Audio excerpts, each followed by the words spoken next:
teman-teman yang naik ke atas itu rata-rata semuanya dari permintaan mereka yang minta bergabung. Jadi bukan saya yang tarik seperti teman-teman yang mungkin yang lainnya pakai jambak-jambak ya teman-teman. Jadi itu mereka yang naik sendiri begitu ya. Saya hanya menerima di sini, hanya mengkonfirmasi saja. Baik, sebelumnya ada Pak Puput juga. Selamat malam Pak Puput. Iya, selamat malam juga. Pak model bersama aja deh. Ah, mantap. Biar Oke. nampak aja nih. Iya betul. Mohon maaf, Masya Allah. izin tanya ya Pak. Siapa tadi namanya? Sebentar. Pak Andi dan Pak Puput Kristen. Iya. Pak Puput Iya. juga. Ah, baik. Katolik. Baik. Oke, baik. Izin, Pak. Di sini tema kita, Pak, kitab suci, Pak. Mau menanggapi terkait tema kita, mau bertanya atau ditanya? Atau menyimak tadi yang telah disampaikan oleh, mau menanggapi tadi yang telah disampaikan oleh Unirifa. Silakan, Pak Adi atau Pak Puput terlebih dahulu. Kitab suci apa? Agama apa? Dua-duanya, Pak. Boleh dari Terserah kitab Pak. suci. Bapak kalau mau bahas kitab orang Hindu juga nggak apa-apa. Yang Bapak kuasai aja Bapak kitab Andi, suci mana yang Bapak kuasai. tanya lah Pak Andi. Penyimak aja. Oke, Pak Andi terlebih dahulu. Silakan Pak Andi. Masih nyimak, Bunda. Oke, saya kasih materi aja buat Bapak. Bapak silakan reaksi saya ya. Begini Bapak-bapak yang ganteng-ganteng yang malam ini bergabung bersama kita. Pertama, terima kasih sudah bergabung bersama kami. Ini adalah bentuk dialog karena Komal ini kami dedikasikan untuk umat Kristiani. Yang pertama yang mau belajar, yang kedua mau mendapatkan informasi tentang agama Islam. Fokus materi kali ini adalah tentang kitab suci dan fokusnya lagi adalah transmisi kitab suci dan konsekuensi dari transmisi tersebut. Saya sudah menjelaskan bahwa Al-Quran itu adalah kitab suci yang mana ditulis oleh orang yang jelas, tahunnya pun jelas, divalidasi oleh Nabi Muhammad dan orang-orang yang sejaman dengan Nabi Muhammad, dan dijaga dengan cara turun-temurun diajarkan berdasarkan hafalan. Nah, ini adalah Al-Quran. Jadi kalau ditanya siapa penulis Al-Quran, saya bisa menjawab Zaid bin Sabit. Siapa yang mewariskan Al-Quran? Nabi Muhammad kepada sahabat, sahabat kepada tabi'in, tabi'in kepada tabi'ut, jelas. Bahasa Al-Quran itu masih original, tidak dirubah. Apakah Al-Quran terjaga? Al-Quran terjaga, tidak ada terdistorsi. Nah, karena saya adalah pendiskusi lintas agama, saya sering sekali berdebat atau berdiskusi dengan umat Kristiani. Tentu saya luangkan waktu saya belajar agama Kristen. Ternyata ketika saya belajar agama Kristen tidak mampu menjawab siapa penulis Bible. Siapa yang mengkanonisasi Bible? Tahun berapa pertama sekali dikanon? Gitu. Kemudian apa kaitan Bible dengan Yesus? Kalau Nabi Muhammad dengan Al-Quran jelas yang mengajarkan Al-Quran adalah Nabi Muhammad.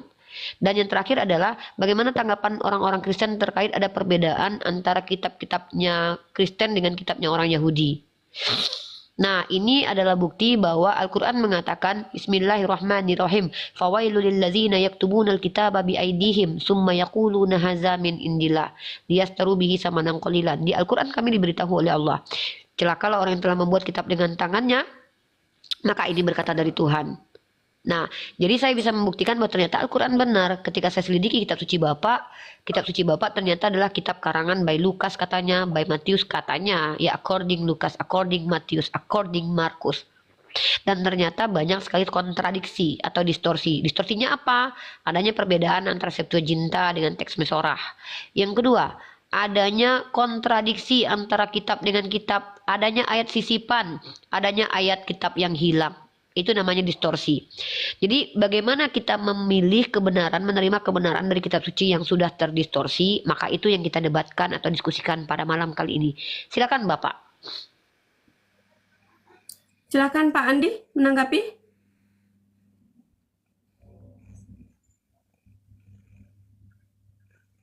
Pak Andi?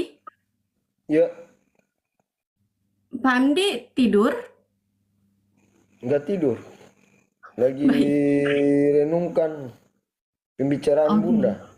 Oke, baik. Pak Atau kalau terlalu berat, Silisa, kalau terlalu berat, mungkin begini saja deh Pak. Saya turunkan materi kita tentang kritik teks atau kitab suci karena yang terlalu berat. Kalau gitu Gini, Pak. kita bahas tentang konsep ketuhanan aja gimana Pak? Soal kitab suci. Oke. Silakan, Ya. Pak. Silakan Pak Andi. Kalau mau dilihat kitab suci, pertanyaan saya, namanya kitab itu ya yang dituliskan suci. Secara materi, kitab suci terbuat dari apa? Bahan dasarnya dulu. Baru kita masuk ke firmannya. Bahan dasarnya kitab suci Bapak terbuat dari apa? Dan kaitannya dengan Ya, kesucian kertas. kitab itu apa? Kertas. Dari kertas. Maka kalau terbuat dari kertas itu suci. Lihat, kalau kita Ya majalah bicara- Bobo juga dari kertas, Pak. Hmm. Apakah suci majalah Bobo? Bapak ini bikin saya ketawa. Kan tadi kutipannya masih asli, masih Padahal perawan dan materi masih kita udah Masih diturunkan, asli, masih Pak. Masa perawan. Bapak masih mau turunkan lagi? Jangan tawar-tawar rendah lah, Pak. Aku dengar tadi bahasanya tadi masih apa? Masih perawan katanya. Kitabnya masih perawan. Masih Iya, perawan. masih tadi Bunda. Udah gini aja deh. Mungkin saya harus alih topik ya teman-teman, nggak apa-apa. Terlalu tinggi mungkin saya tidak mau menyusahkan saudara-saudara kita. Gini deh Pak, saya mau tanya tentang ini deh Pak. Siapa nama Tuhan Bapak Pak? Yesus. Oke. Siapa Yesus menurut Yesus Pak? Menurut Yesus ya Allah. Nah di mana itu tertulis Pak? Ya Yesus itu anak Allah di Matius. Di mana dalilnya coba? Pak Andi kalau misalnya mau buka komentar silakan Pak Andi. Pikir lagi Pak Andi. Bapak jangan lihat kami lama-lama Pak berdua Pak. Barang siapa yang menginginkan seseorang dalam hati, maka dia telah berzina. Hati-hati loh Bapak lihat kami berdua loh. Nanti Bapak menginginkan kami dalam hati loh. Pertanyaan Bunda kan siapa Yesus? Ya Allah. Iya. Nah, siapa yang bilang kepada Bapak kalau Yesus adalah Allah? Ya di Nabuatan. Nubuatan di mana itu? Matius. Ah, Matius. Matius pertama itu ayat bukan 15. kitab nubuatan, Pak. Matius pertama ayat 15. Akulah pokok anggur yang benar dan Bapakkulah pengusahanya. Akulah pokok anggur yang benar, Bapakku pengusahanya gitu. Kita cari teman-teman ya. Akulah pokok anggur yang benar. Akulah pokok anggur yang benar, Bapakku pengusahanya. Bapaknya emang tukang kayu sih. Oh, betul ada. Yohanes pasal 15. Kita baca teman-teman ya. Iya. Akulah pokok anggur yang benar dan Bapakkulah pengusahanya. Di mana ini kalau dia adalah Allah, Pak? Pokok anggur itu kan kalau pohon yang di dalam kitab Bapak itu selalu diistilahkan dengan manusia itu.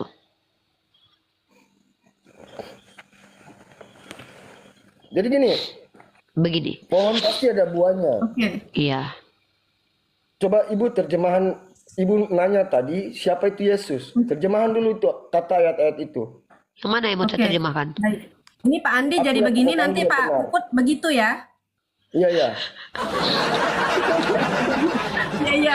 Oke. Ya, gimana Pak? Coba. Saya suka ini. Gimana Pak? Jadi Mm-mm. kalau kita mau lihat dari Trinitas itu Allah Bapa dan Allah Anak, hanya satu dia. Satu apa? Satu ya tunggal. Iya satunya yang apa? Satunya apa itu? Yang satu itu apanya gitu? Ya dia menjelma sebagai manusia, menjelma sebagai roh Tuhan, dan menjelma sebagai Allah. Menjelma. Ya. Berarti yang mati di tiang salib itu Tuhan pencipta langit dan bumi. Iya. Mati 3 hari.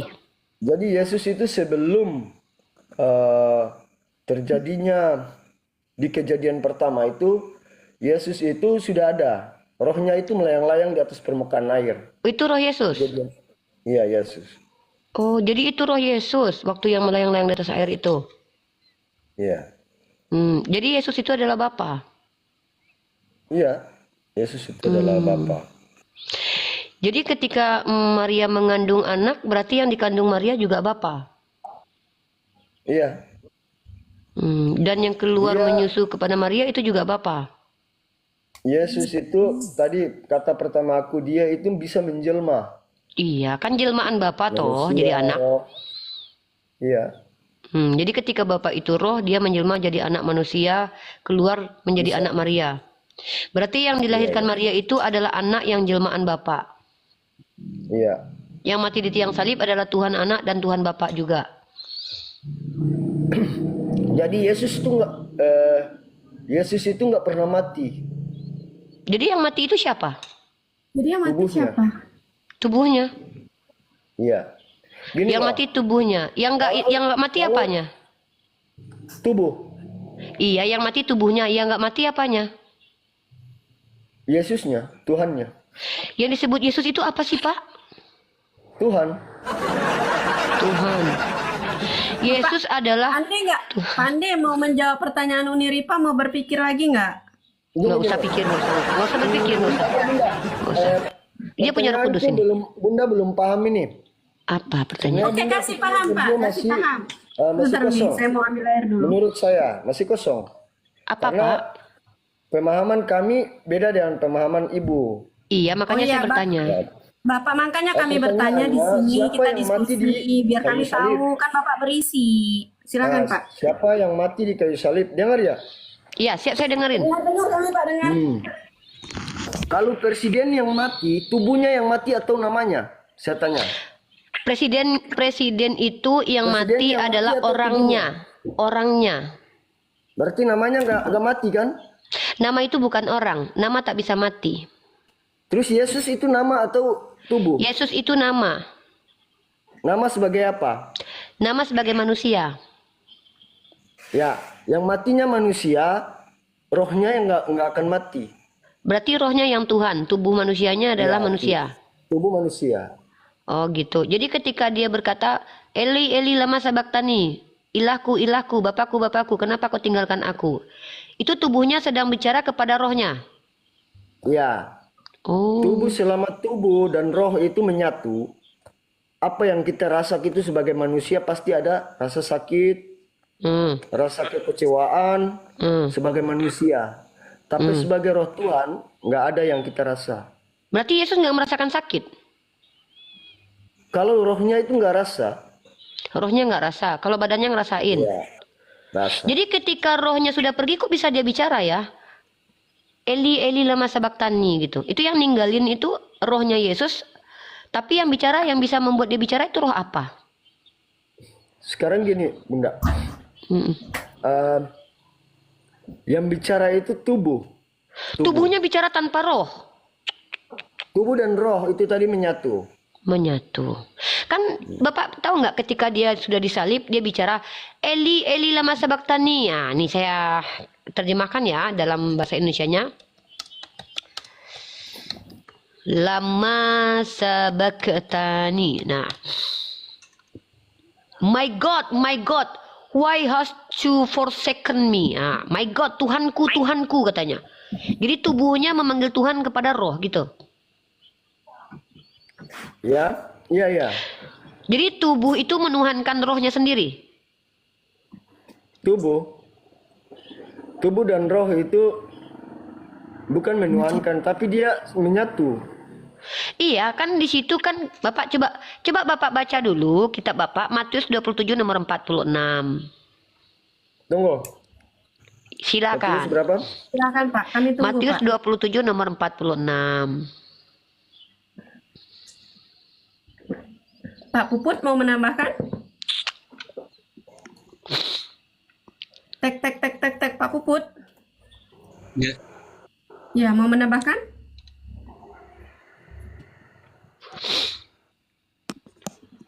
biasanya sampaikan kalau macam Oke, silakan. Sambil menunggu Pak Andi mencari data, silakan. dalam bentuk manusia Yesus itu. Seandainya dia datang ke Tuhan sendiri pada dunia ini kiamat. Makanya Oh. Jadi dia harus Yesus menjelma itu. menjadi manusia supaya tidak kiamat dunia Ya. ini. Jadi dia tidak bisa ya. Tidak bisa datang ke dunia tanpa berubah jadi manusia. Sorry ya, Bu. Matius Iya, Pak. 27 ayat 26 ya. Matius 27 nomor 46. Kira-kira jam 3 berserulah Yesus dengan suara nyaring. Ini disalib ya. Eli, Eli lama sabaktani, artinya Allahku, Allahku, mengapa kau tinggalkan aku? Yang pergi meninggalkan Yesus itu siapa, Pak? Ya, Yesus kan dia kan sebagai daging, sebagai manusia seperti kita juga. Berarti Yesus Wajar ya? manusia sebenarnya. Berarti Bapak menuhankan manusia.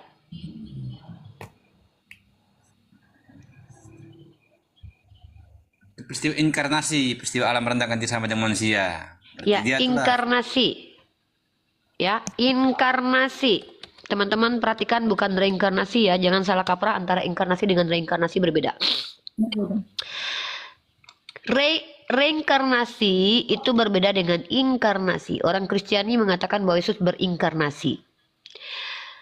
Inkarnasi adalah Allah Putra mengenakan tubuh. Sorry to say, ini teman-teman pernah nggak kalau lihat tokoh Marvel, Iron Man. Iron Man itu menggunakan tubuh besi. Itu analogi yang tepat biar sekalian paham. Karena menurut penjelasan inkarnasi, Allah mengenakan, Allah anak ya, menggunakan tubuh darah daging dalam Yohanes 1:14, karena firman itu yang menjadi daging. Lalu dia menjalani kehidupan sebagai manusia. Maka teman-teman kalau ingin tahu si pemakai tubuh Iron Man itu aslinya dia manusia, tapi dia menggunakan tubuh besi. Kurang lebih seperti itu, seperti Iron Man.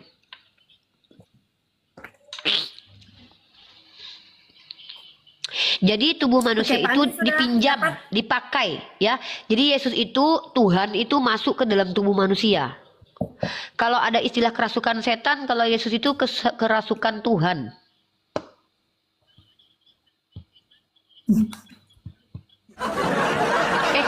Itu benar.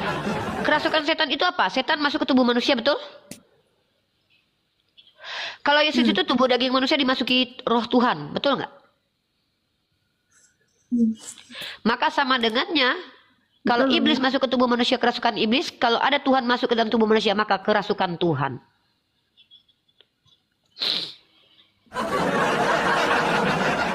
Silakan bapak-bapak bantah. Silakan Pak Puput Apakah dan betul juga seperti Pak Andi. itu? Pak Andi sudah dapat belum itunya datanya? Tunggu, saya masih makan lagi ayatnya itu ini. mau pulang. Siap Pak. Belum nyambung lagi ya. Siap Bapak, nanti bergabung lagi ya. Lagi di tempat kerja nih. Ya. Oke. Makasih Pak Puput. Ya, selamat malam. Jadi konsekuensi dari penjelasan itu ada teman-teman, analoginya ya. Contoh, kalau definisi inkarnasi. Kalau definisi inkarnasi adalah Tuhan yang ruh itu menggunakan pakaian tubuh manusia, sama seperti manusia yang menggunakan pakaian besi jadi Iron Man. Iron Man itu manusia atau bukan? Manusia yang menggunakan pakaian besi. Kalau Yesus berinkarnasi artinya memakai tubuh manusia, artinya Yesus adalah Tuhan yang menggunakan tubuh manusia. Ya, kurang sama seperti Iron Man.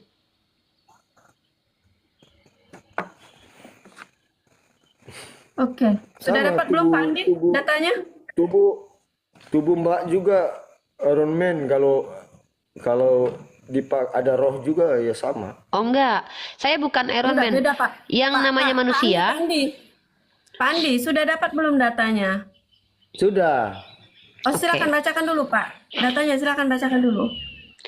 Saya tidak bisa dikatakan Iron Man ya Pak Andi. Bedakan antara manusia dengan ruh dan jasad. Uniriva dikatakan manusia karena ada jasad dan ruh dan jiwa dan sifat kemanusiaannya. Ya, kalau tubuh Uniriva tidak ada ruh namanya mayat. Kalau Uniriva tanpa tubuh namanya ruh. Nah, jadi Uniriva dikatakan wanita dari klasifikasi manusia karena Uniriva memiliki ruh, jiwa, dan juga tubuh. Nah, kalau Yesus itu, menurut kalian, adalah Tuhan yang ruh menggunakan pakaian tubuh manusia. Tubuh manusia seperti apa? Sebenarnya tubuh manusia itu ya mayat manusia yang disusupi roh oleh Tuhan lalu bergerak. Tapi kalau manusia disurupi Tuhan, manusia itu kan terdiri dari tubuh, jiwa, dan roh. Artinya Yesus yang memiliki tubuh, jiwa, dan roh sebagai manusia ditumpangi oleh Tuhan. Berarti di dalamnya ada dua roh. Ruh dia sebagai manusia dan ruh sebagai Tuhan. Nah, ini yang saya katakan, kalau manusia kesurupan hantu disebut kesurupan setan, kalau manusia Yesus kesurupan Tuhan disebut sebagai kesurupan Tuhan. Oke. Pak Andi, tadi sudah dapat datanya. Silakan Pak, Sudah. dibacakan. Ya, kenapa tidak dibacakan? Silakan Pak, dibacakan. Orang-orang bertanya, dari mana ayat tubuh manusia dipakai? Itu bukan ayat, itu adalah definisi inkarnasi ya teman-teman ya. Yang tahu ya, inkarnasi itu nggak ada di Bible loh ya. Baik. Ya, silakan. Mengatakan Eli Silakan. Eli lama sabatani. Artinya Allahku, Allahku, mengapa engkau meninggalkan aku? Itu. Jadi waktu Nah. Yesus bicara, Allahku, Allahku, mengapa kau tinggalkan aku? Yang meninggalkan dia siapa, Pak? Gini loh, secara Oke, baik Pak Andi, kodrat silakan manusia. dijelaskan dulu. Pak Andi, tahan dulu, saya mau berbicara biar jelas nih.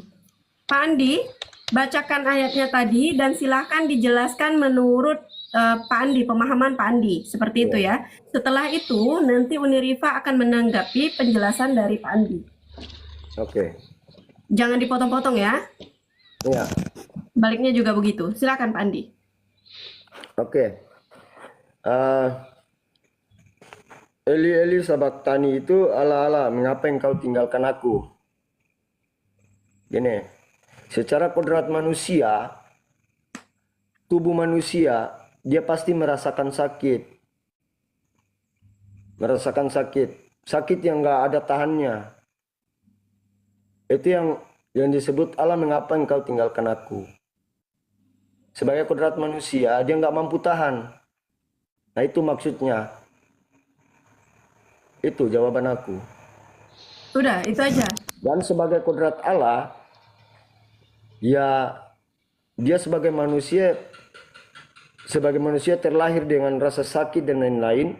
Tentunya di dalam roh dia itu ada Tuhan. Ya pastilah dia mengeluh ke situ. Secara manusia nggak mampu tahan rasa sakit itu. Oke. Oke, baik. Sudah Pak Andi? Tidak, ya. Baik. Berarti benar Uni, terlalu berat materi Uni tadi. Silakan Uni. Jadi artinya menurut Bapak, kemanusiaan Yesus mengeluh kepada ketuhanan Yesus. Apa? Kemanusiaan Yesus yang tak tahan merasakan sakit mengeluh kepada keilahian Yesus yang tidak merasakan sakit. Iya, Hmm. seperti itu. Kewanitaannya Lisa mengeluh kepada sayangnya Lisa nggak punya sifat kelelakian ya. Ada Uni. Ada. Ya. Kita bahas inkarnasi teman-teman ya. Inkarnasi itu artinya apa sih? Inkarnasi itu begini. Ya. Berarti ini Inkarnasi. Uni, kalau mau dicontohkan seperti itu, mohon maaf ya, kita boleh bawa nama Lucita Luna, mungkin boleh. Oh, iya nanti. Kewanitaannya Lucinta Luna merintih kepada kelelakiannya Lucinta Luna. Ah, gitulah. Inkarnasi teman-teman ya. Penjelmaan roh dalam wujud makhluk lain, terutama manusia, titisan, perwujudan makhluk halus dalam bentuk yang nyata. Nah, itu inkarnasi ya. Gitu. Jadi saya masih ambigu nih. Inkarnasi ini ruhnya berubah jadi manusia atau ruhnya masuk ke dalam tubuh manusia gitu. Karena kalau ruhnya sudah berubah jadi manusia, dia sudah bukan ruh lagi. Tapi kalau Yesus itu sebagai manusia kesurupan Tuhan, wajar dia Tuhannya lari ke atas, manusianya di bawah minta tolong kepada Tuhan. Berarti ketika dia minta tolong itu dia masih Tuhan atau tidak, Bang? Bang, waktu Yesus minta tolong kepada Tuhan, itu dia masih Tuhan atau tidak? Kenapa? Waktu Yesus berkata, Eli Eli lama sabaktani, itu kan kemanusiaannya minta tolong kepada keilahiannya. Pada waktu itu dia masih Tuhan nggak itu? Yang berbicara itu Eli lemah sepak tadi itu Tuhan atau bukan? Jadi eh, dia masih Tuhan, dagingnya itu yang dia nggak mampu tahan. Dagingnya secara itu Tuhan manusia bukan? tadi, sebagai kodrat manusia tadi, Mm-mm. sebagai rohnya itu roh Tuhan. Dagingnya Rohnya roh tadi yang Tuhan. nggak mampu tahan. Iya, Dagingnya bukan Jadi- Tuhan. bukan Yang mati dagingnya atau rohnya? dagingnya ya. Berarti yang mati adalah dagingnya, artinya Bapak ditebus sama manusia ya, bukan sama Tuhan ya. Kenapa? Waktu Yesus mati di tiang salib, yang mati kan manusianya, bukan Tuhannya. Maka Bapak ditebus Bukan sama Tuhannya. manusia ya, bukan sama Tuhan ya. Maksudnya ditebus manusia yang tebus dosa manusia begitu. Ya iyalah kan yang mati kan manusianya, bukan Tuhannya. Jadi perumpamaan dagingnya tubuh Kristus itu sebagai roti. Roti. Iya, Roti apa Pak? sebagai roti kehidupan. Roti kehidupan. Jenis apa tuh rotinya itu? Jadi rohnya itu sama tubuh itu berbeda. Memang berbeda sih, saya nggak pernah bilang sama. Jadi yang selamatkan dunia, selamatkan manusia itu bukan manusianya tapi Tuhannya. Yang mati di tiang salib itu Tuhannya apa manusianya Pak? Manusia, Berarti Bapak kan ditebus sama manusia. bukan. Yang menebus itu karena kematiannya atau karena apanya? Kematian Yesus menebus kan Pak?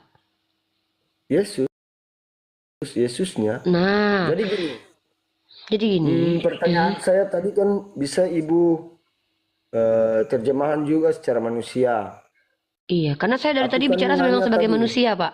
Saya belum pernah mencoba bicara sebagai Aku Tuhan. nanya tadi, Iya. Presiden itu selama masa kerjanya, masa jabatannya, terus meninggal. Presidennya yang meninggal apa tubuhnya? Manusianya yang meninggal Pak. Nah, apapun Bukan yang tubuhnya, dia berbuat baik, itu presidennya, bukan tubuhnya. Yang berbuat baik kalau kita bicara presidennya ya Jokowi Pak, yang berbuat baik kalau gitu. Iya. Bukan Tapi tubuhnya presidennya. kan mati. Kalau dia udah Iya, meninggal, tubuhnya pasti meninggal. Tapi Maka yang Jokowinya meninggal, nggak mati kan? maka yang meninggal adalah tubuhnya. Tubuh. Nah, kalau Yesus yang mati adalah tubuhnya. Yang menebus Bapak berarti tubuhnya Yesus kan? Bukan. Jadi yang menebus Bapak apa? Yang menyelamatkan tadi, yang menyelamatkan Indonesia ya pasti Jokowi, bukan tubuhnya. Oke, baik. Yang menyelamatkan Indonesia pasti Jokowi. Nah, saya pengen menyapa tamu kita dulu nih. Selamat malam Pak Weluher. Ya, selamat malam. Ya, selamat Baik. malam. Bapak bisa buka kameranya Bapak? Mohon maaf ini lagi kepanasan nggak pakai baju ini. Boleh pakai bajunya dulu Pak. Sebentar ini lagi kepanasan ini, lagi di depan kipas ini. Baik, sambil pakai bajunya ya Bapak ya. Menarik sekali ya pemahaman Pak Andi ya. Yang mati adalah kemanusiaannya, tapi yang menebus adalah Tuhannya. Padahal yang Oke. mati adalah kemanusiaannya.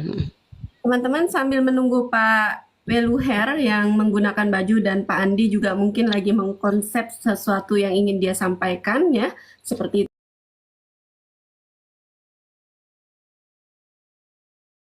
Untuk tap-tap layarnya dulu teman-teman. Di sini kita ada 3.800 orang. Tap-tap layar serempak jadikan naikkan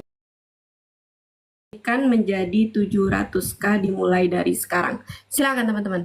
Serempak teman-teman. Pak Wilher, terima kasih ya telah membuka kameranya dan juga dengan sopan menggunakan baju seperti itu. Saya ingin kasih apresiasi dulu untuk Pak.